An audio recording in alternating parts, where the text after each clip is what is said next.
नमस्कार। स्वागत है आपका इंडिया गेट टीवी पर। मैं हूं अजय सेतिया। मित्रों, यह खबर तो आपके पास है ही कि दिल्ली के उप मुख्यमंत्री मनीष सिसोदिया शराब घोटाले में गिरफ्तार हो चुके हैं। और खबर यह है कि केजरीवाल का सम्मन तैयार हो रहा है। उन्हें जल्द ही सम्मन भेजा जा रहा है, क्योंकि केजरीवाल के खिलाफ एक आईएएस अफसर ने गवाही दी है। केजरीवाल से उसी तरह पूछताछ होगी जैसे भ्रष्टाचार के आरोप में लालू यादव की मुख्यमंत्री रहते हुए पूछताछ हुई थी। लालू यादव के बाद में वारंट निकले तो उन्हें जनता दल का अध्यक्ष पद छोड़ना पड़ा और मुख्यमंत्री पद भी छोड़ना पड़ा। लालू यादव ने अपनी पत्नी राबड़ी देवी को मुख्यमंत्री बनवाया था, तो क्या ऐसी नौबत आने वाली है कि केजरीवाल अपनी पत्नी सुनीता को मुख्यमंत्री बनाएंगे या फिर गोपाल राय को? क्योंकि नंबर 2 मनीष सिसोदिया और नंबर 3 सत्येंद्र जैन भ्रष्टाचार के आरोपों में पहले से ही जेल में हैं। सिसोदिया का खुद का अनुमान है कि वह 7-8 महीने जेल में रहेंगे। शायद यह इल्हाम सिसोदिया को तभी हो गया था जब वह रविवार को सुबह सीबीआई दफ्तर जाने से पहले गांधी की समाधि पर गए थे।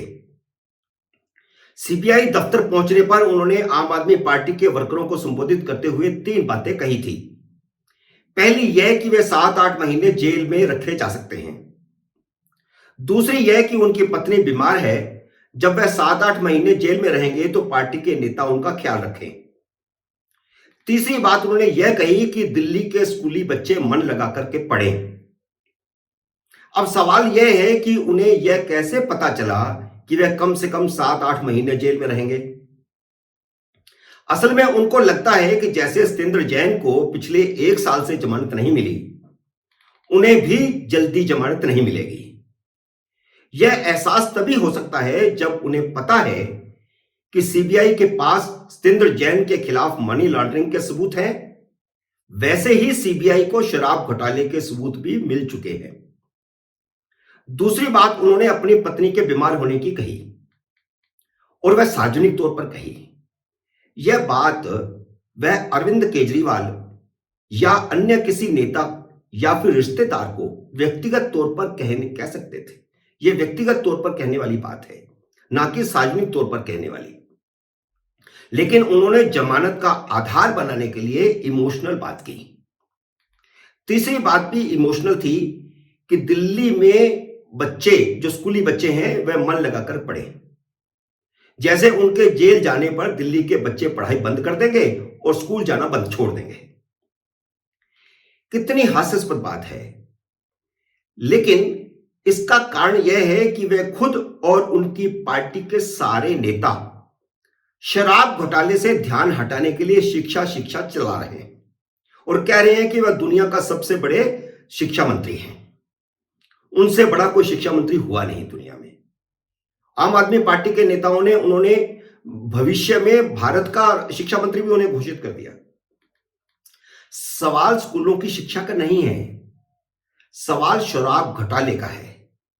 अगर पर्दे के पीछे कोई लेन देन नहीं हुआ था तो मनीष सिसोदिया ने अब तक सीबीआई को बताया क्यों नहीं कि जब नई शराब नीति बन रही थी तब उन्होंने 7 सिम कार्ड और अलग अलग मोबाइल फोनों का इस्तेमाल क्यों किया था? सवाल यह है कि आपने शराब के होलसेल विक्रेताओं का कमीशन 5% से बढ़ाकर के 12% क्यों किया था? सवाल यह है कि नई शराब नीति बनाई किसने? क्योंकि अब सीबीआई के पास यह भी सबूत आ चुका है कि यह शराब नीति बाहर कहीं किसी और ने बनाई थी और व्हाट्सएप पर यह सिसोदिया को भेजी गई थी। फिर नई शराब नीति पहले शराब कंपनी के निर्माताओं को और डिस्ट्रीब्यूटरों को लीक क्यों की गई थी? क्या ऐसी कोई मंत्रिमंडलीय कमेटी की बैठक हुई थी जिसमें नई शराब नीति की सिफारिश की गई थी? आईएएस अधिकारी सी अरविंद ने सीबीआई को बताया है कि उन्हें अरविंद केजरीवाल के घर बुलाकर ग्रुप ऑफ मिनिस्टर्स की ड्राफ्ट रिपोर्ट सौंपी गई थी, और यह ड्राफ्ट रिपोर्ट बनाई किसने, यह अभी तक पता नहीं चल रहा। सी अरविंद उस समय सिसोदिया के सेक्रेटरी थे उन 8 सवालों में एक सवाल यह भी था जिसका मनीष सिसोदिया जवाब नहीं दे सके। सवाल 12% कमीशन, 6% रिश्वत और निजी हाथों में शराब का कारोबार सौंपने से जुड़े थे। नई शराब नीति ने पूरी दिल्ली को अपना शराब खाना बना दिया था। एक के साथ एक फ्री करके गली गली घर घर में शराब पहुंचा दी गई थी, जिससे सरकारी खजाना भरना चाहिए था, लेकिन हुआ उल्टा। सरकारी खजाने को तो चूना लगा, लेकिन शराब लाबी को फायदा पहुंचा, जिसका आधा रिश्वत के तौर पर आम आदमी पार्टी को मिला। होलसेलर से मिली 6% रिश्वत का इस्तेमाल पंजाब विधानसभा चुनाव और गुजरात विधानसभा चुनाव में किया गया। इसलिए गुजरात विधानसभा चुनावों के वक्त से केजरीवाल बार बार कह रहे थे कि सिसोदिया की गिरफ्तारी होगी। तब केजरीवाल कह रहे थे कि सिसोदिया की गिरफ्तारी से गुजरात में आम आदमी पार्टी की सीटें बढ़ेंगी, लेकिन सीबीआई ने सिसोदिया को अब जाकर गिरफ्तार किया, जब सबूत पुख्ता हैं और सिसोदिया सवालों के जवाब नहीं दे रहे। अगर कोई गोलमाल नहीं था तो जब घोटाले की बात खुलने लगी थी तो आपने आनन फानन में नई शराब नीति वापस क्यों ली? अब तो दिल्ली सरकार का एक अफसर ही सीबीआई को बता चुका है कि सारा सौदा अरविंद केजरीवाल के सरकारी घर पर बैठकर हुआ था, जिसमें 12% कमीशन में से 6% आम आदमी पार्टी को देने की बात थी। उस अफसर का मजिस्ट्रेट के सामने बयान रिकॉर्ड भी किया जा चुका है। इसलिए बात सिसोदिया पर आकर के रुकने वाली नहीं है। अब केजरीवाल की बारी है, उनको सम्मन जारी हो रहे हैं, क्योंकि दिल्ली सरकार का एक अफसर बता चुका है कि कमीशन का सौदा केजरीवाल के घर पर हुआ था। अब केजरीवाल को सीबीआई का सम्मन कब जाता है, इसका इंतजार है और बहुत ज्यादा देर नहीं होने वाली। इसलिए केजरीवाल डरे हुए हैं। बात बात पर उपराज्यपाल के खिलाफ राजभवन में प्रदर्शन करने वाले केजरीवाल ने सिसोदिया की गिरफ्तारी के खिलाफ खुद प्रदर्शन नहीं किया, जबकि वह उनका निकटतम सहयोगी है। जबकि सारे देश में आम आदमी पार्टी के काडर को प्रदर्शन पर लगा दिया गया है। सवाल यह भी है कि सीबीआई के खिलाफ प्रदर्शन करने वाले अरविंद केजरीवाल अदालतों के खिलाफ क्यों नहीं बोलते कि वे भी नरेंद्र मोदी से मिले हुए हैं। इसलिए सत्येंद्र जैन को जमानत नहीं दे रही अदालतें। जरा एक बार अदालतों के खिलाफ बोलकर तो देखें।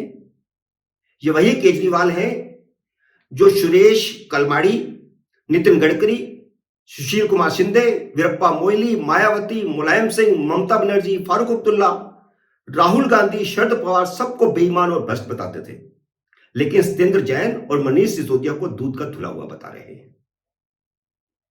मित्रों, इंतजार कीजिए, सम्मन जारी होने वाला है और अरविंद केजरीवाल आने वाले कुछ दिनों के भीतर सीबीआई के सामने पेश होंगे। उम्मीद है मेरा यह विश्लेषण आपको पसंद आया होगा। इसे लाइक करिए, शेयर कीजिए, और अगर आपने मेरे YouTube चैनल को अब तक सब्सक्राइब नहीं किया तो कृपया सब्सक्राइब कीजिए और घंटी का बटन भी दबाइए, ताकि जैसे ही मेरा नया वीडियो आए आपको सूचना आए। मेरे नए वीडियो का करिए इंतजार। तब तक नमस्कार।